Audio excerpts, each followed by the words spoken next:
জুমার নামাজের আজান যখন হয়ে যায় তোমরা আল্লাহর জিকিরের দিকে ধাবিত হও। যিকরিল্লাহ, আল্লাহর স্মরণ। জিকির মানে কি?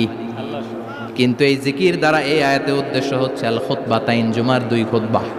জুমার জিকিরের অনেক অর্থ আছে। জিকির মানে সালাত, জিকির মানে কোরআন, জিকির মানে ওয়াজ, জিকির মানে সংবাদ। আবার জিকির মানে জুমার 2 খুতবা। আবার জিকির মানে সুবহানাল্লাহ, আলহামদুলিল্লাহ, সুবহানাল্লাহ, আলহামদুলিল্লাহ, লা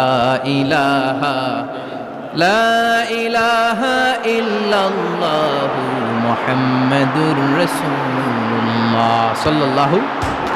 এটাও জিকির। সুবহানাল্লাহ, আলহামদুলিল্লাহ, আল্লাহু আকবার। এই 3 জিকিরের চেয়ে শ্রেষ্ঠ কোনো জিকির আছে? কথা কন। বিশ্বনবী প্রত্যেক ফরজ না